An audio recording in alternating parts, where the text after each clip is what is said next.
she said, I am Quendrida Whitmore, and I think I don't have the slides up here. Oh, sorry, I'm in control. Okay, so I am Senior Vice President at WeWork. I'm a career coach, and I also have my doctorate in the thing that common all across the board, values. And so I'm gonna kick us off talking a lot about values, and I'm gonna tell you how I started realizing how important they were. So I had a volunteer, voluntold. So I'm gonna take you back to my MBA class. It was presentation day. I was kicking us off for my group presentation. So like I was looking good. So you're gonna be my wave your hand. That's where I was. I'm gonna set up the scene for you. And then there was this, what we're gonna call the mean group. So the mean group was sitting right about there. I didn't get you guys a volunteer, sorry. So wave your hand back there in that corner. You guys were the mean group. Yeah, they're all looking at each other. Yeah, thank you. So I just got to set it up for you so you can see what the class setup was. So I was sitting there, and the mean group, every group that went up, they were just kind of heckling them, almost to the point of bullying. And it was so bad that everybody in the class started mumbling. And what I didn't realize that my number one value, I didn't know it at this time, is justice and fairness. So I was sitting there getting more and more mad. And so when the mean group got up, they had to walk past me to get to the stage when they were going to present. And I mumbled under my breath, and by mumbled under my breath, I made sure they heard me, and I said, be careful what you've done. Who does that? That's like a veiled threat. You can't do that, just by the way. You cannot do that. But I did it, and then I sat up straight, looking good. Remember, wave, that's me. I sat up straight, looking good, and I took copious, like every note I could take on their presentation. And when Q&A opened up, I was like, zing, you said this, but you said this. Which one is it? Zing, that didn't make sense. What was that calculation? To the point where the professor finally said, okay, we're done with Q&A. And so I didn't realize at the time, those were my values kicking in, and someone was stomping on them. And I was so mad that I couldn't even control myself. And that was one of the first moments that I realized that when I'm happiest, it's usually my values. When I'm most mad or feeling disrespectful, someone's usually stomping on my values. And I started doing the work and realized justice, inclusion, and learning, continuous learning are my top three. So as you start thinking through this, what we're gonna do is we're gonna talk about the values and everyone's why. My why, your why, we're gonna talk about WeWork's why. We're gonna go into the future of workplace and hospitality, and we're gonna connect it into some of the culture pieces that are changing. And then we're gonna talk about it from a hospitality, what we call member experience. So when you think about my purpose, completely connected to my values. I'm the eagle that meets you where you are, and I help you get to where you wanna be. And when you think about that, I started realizing my purpose after I landed my values. And you think about all the pieces that are intertwined in there. Inclusion, continuous learning, all those pieces, development. But when I realized what my purpose was and I started living my purpose, it unlocked a whole bunch of stuff. So Annika said previously I was in retail. I used to be that person, vice president walking in, telling you what's wrong with your store. And I stopped visiting stores and I started visiting people. And the moment I did that, I still got a chance to say, this is what you're doing great. This is what I need you to improve on. But we did it through people, and it was much more sustainable change. And I was happier in my job, and I was making a much bigger impact. So when you think about the importance of values, they really play out across the board. So how this ties to hospitality, I fully believe that you have to be great for you in order to be great at hospitality. So who has remember your best hospitality experience? What did you assume about that person? I remember Nordstrom's, Portland, Oregon. I thought that man was the happiest man on earth. This was like 10 years ago. I was like, he has to be living his best life. He's treating me so well. Now, on the flip side of that, when you have your worst, and I won't name the company, the guilty will stay. Yes, thank you, Leora. Although I want to say it, but I always assume that they are miserable. I'm like, the company's got to be treating them poorly. They're not hiring, something's going on, but I always assume that. So when you think about the importance of this, you have to be great for you in order to be great at hospitality. It all ties back to values. So a couple of things I know that I've learned over the years about values. They're either a source of knowing yourself, of self-awareness. It's where you know your strengths, your opportunities, your triggers. Take me back to my MBA class. I was clearly triggered, right? It is where you have self-awareness and you can bring your best. Also, it's where happy and thriving happens. Because if you are not living your values and you're not doing that, you're probably not going to be happy.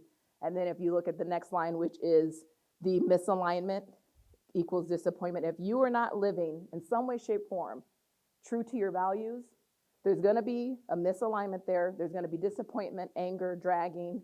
And in today's world, it's more important than ever because people will either leave physically or mentally, and both are equally detrimental. So as you think about the importance of it, if I asked you, can you write down your top 2 values? Let's write them down real fast. I'd usually do a whole values exercise. I don't have time to do it. But write down your top 2 values. 10 seconds. And now, over the next couple weeks, have fun with it and just pay attention. When you're happiest, were either of those words at play? When you're most mad, were either of those words in play? Where someone stomped on your values and you didn't even know it? So as we now start shifting into WeWork's values, if anyone's seen our motto that's been on mugs and shirts, if you've been in a WeWork, you've probably seen it, do what you love, which is connected to values, right? Today, more than ever, you have to have a purpose-driven organization. The employees are absolutely have the power and they are demanding it, and also consumers are demanding it. No longer is it okay for you to say that you are just driving great revenue at your company.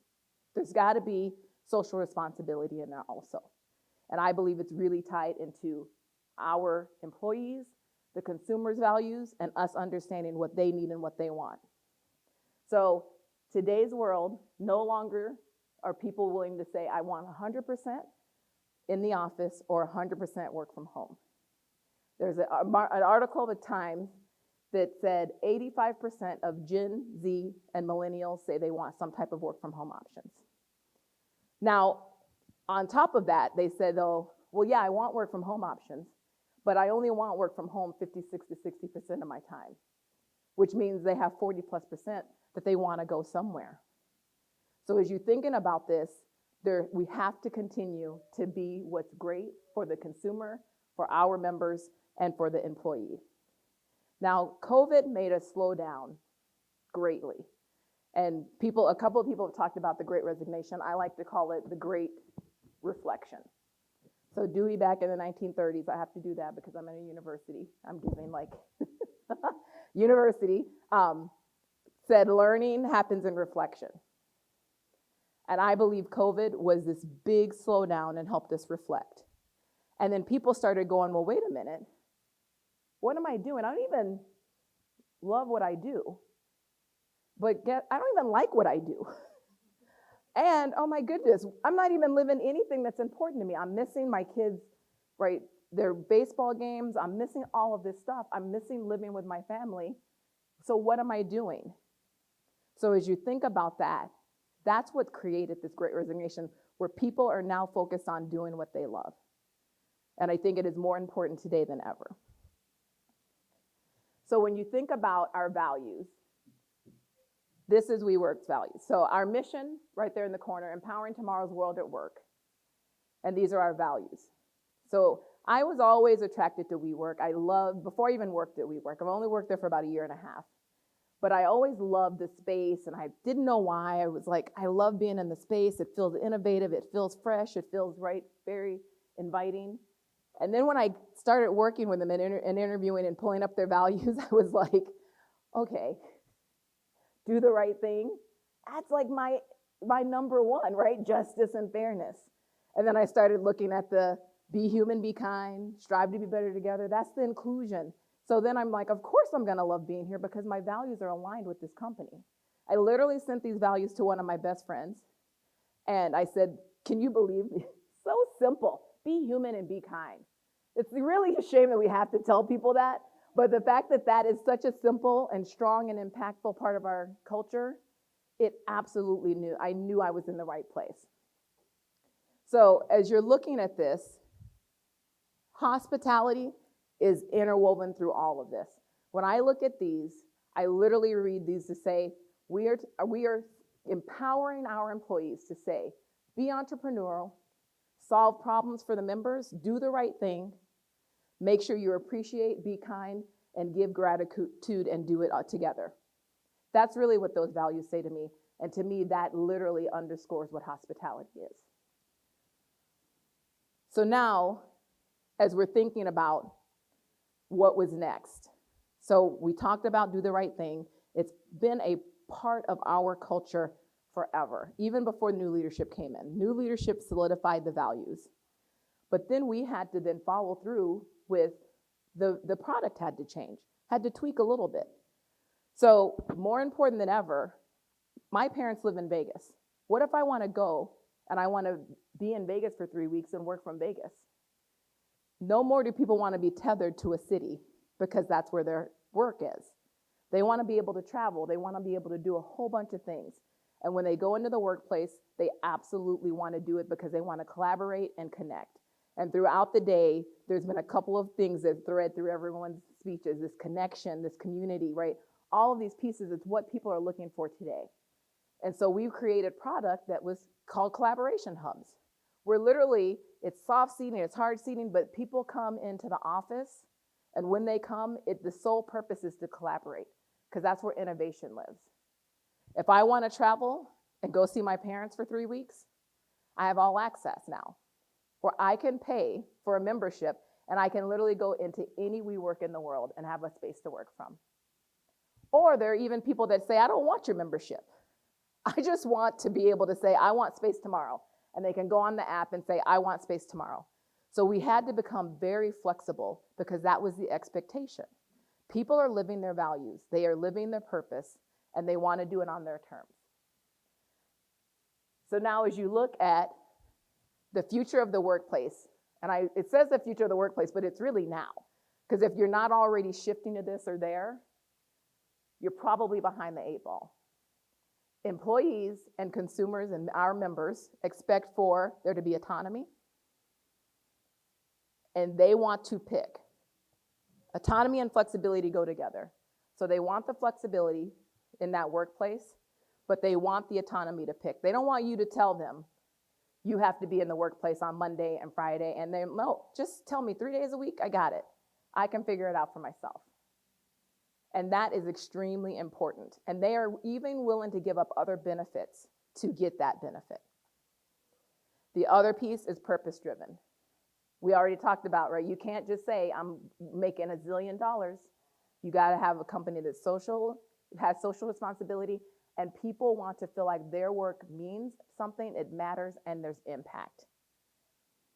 And so if we're not here right now, it's empowering tomorrow's world at work, but it really is now and tomorrow.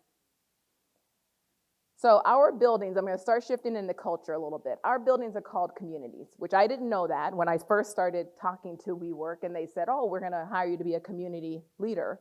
And I was like, I don't want to be a community leader. Like, I'm an operator. I don't know what that means. You're going to send me out into the community and like make me do like protests and stuff? And they were like, no, that is not what we mean. But I started understanding what community meant. It's about connection, right? You walk into our buildings and you feel when it's humming. You feel when members are talking over in this corner with each other, helping and supporting each other over there, when the associates are really connected, and you also can feel the opposite when it's not humming. So WeWork taught me a few things, and probably not taught, but unveiled the specific meaning behind some of these with the connection. So with the community. So connection has to be there, and multiple people have spoken to this today. The connection has to be there to have a healthy community. The other piece is going to be collaboration. Know what you bring to the community, but also know what others bring, celebrate it, and leverage it. That then comes support. You've got to support the community in order to have a healthy community.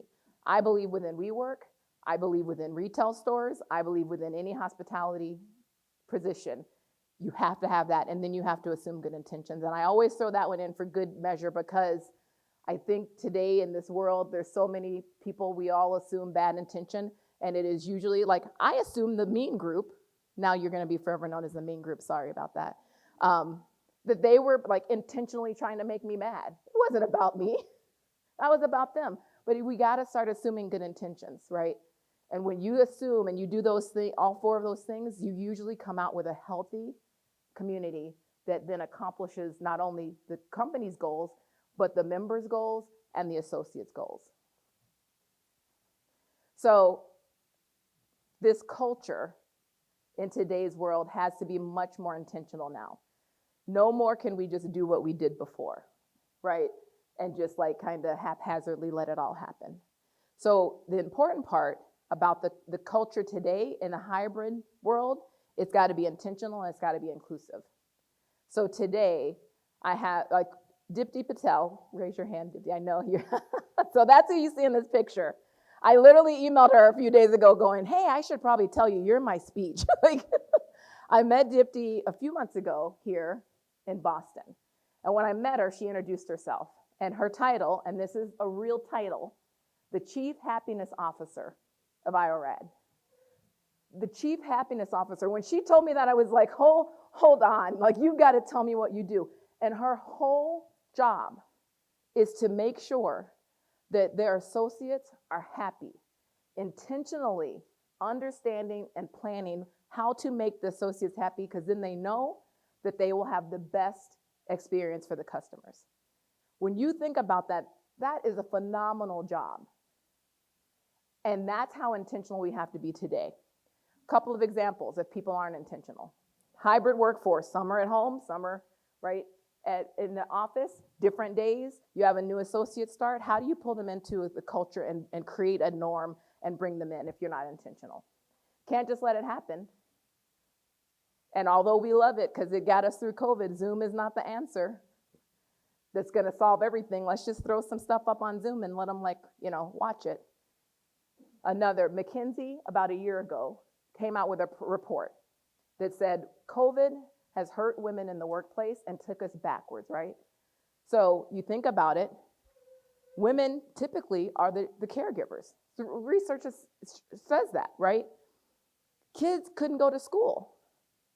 Who was doing most of the caregiving while trying to do these high-powered jobs, while trying to, make sure that they're also probably taking care of parents that are aging and COVID that can't get to doctor's appointments, right? All of these pieces. And if you aren't intentional in your workplace today to make sure that you are inclusive, to make sure that you have work from home options, to make sure that you have great PTO for people, sick days, all those pieces, then you absolutely put yourself behind the 8 ball and you unintentionally create a possible bias situation, lack of opportunity, lack of access, and people literally will believe that, like the leaders that are in the office, they start seeing people. And those are the people who they see every day. And all of a sudden, that's who they think is doing everything. Oh, that person's great. Why? It's because you're seeing them every day. But the person that's home is also equally as great. And if you're not intentional to give them access and opportunity to advancement, then all of a sudden you have a culture where people feel like they don't belong. And Schneider and Quen said, right, that belonging is an intrinsic motivation of humans. We all want to feel like we belong. And if they don't feel like they belong, they will leave. So now we're going to tie it into hospitality in you. So we've chatted about a couple of these things. So you have to be great in order to be great at hospitality, right? The workplace is flexible to meet the needs of the employee and the consumer. And then this last one is the community must be connected and inclusive to be a strong culture. So as we now start thinking about this last part, so I am a huge Brene Brown fan. Some may say almost to stalkerish level. I would not say that, but that's okay. I don't have any kind of, anything that she's like put out against me, so I'm just gonna keep it going. I had a coaching client that talked to me in the fall. First time I talked to her, she could barely get through her introduction without crying. And I was like, wow, we got to figure out what's happening here, right? And I said, let's figure out your values real fast. We figured out her top 3, family, faith, and growth mindset. So I said, okay, now talk to me about what's happening in life. Where are you working? What's going on? Where's your family? And she said, well, let me tell you, I just had this great opportunity. My entire family's on the East Coast, and I just moved to the West Coast. And I went, ruh-roh, number 1, family, right? Okay, that's okay. We're good. We're still good. We still got 2 more. And then she said, and I haven't found a community. I used to go to this church. There was this big community, and I felt like I belonged, and I haven't been able to find that on the West Coast. I went, no, okay.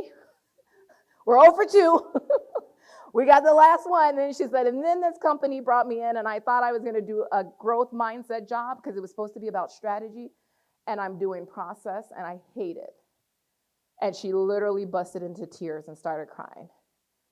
What do you think I told her? So you don't have to go home, but like I'm kind of telling you, you got to figure out how to at least get 2 out of the 3 of those rolling. Because do you think that she's great for that community in the workplace, for her community, or for herself when she's not living and she's not being true to who she's supposed to be? And so she really needed to stop and reflect and figure out what she needed to do next so that she could get good for herself, so she could be great for others in the community. So I'm going to read this quote by Brené Brown, because I believe that as we follow through on values, then we will absolutely build a strong workplace, a strong community, and we will deliver phenomenal hospitality. So Brené says, a value is a way of being or believing that we hold most important. Living into our values means that we do more than profess our values. We practice them. We walk our talk. We are clear about what we believe and hold important. And we take care of that our intention, words, thoughts, and behaviors align with those beliefs. And I truly believe that if you follow through with this, you will be great for yourself, and then you're great for the workplace and the community.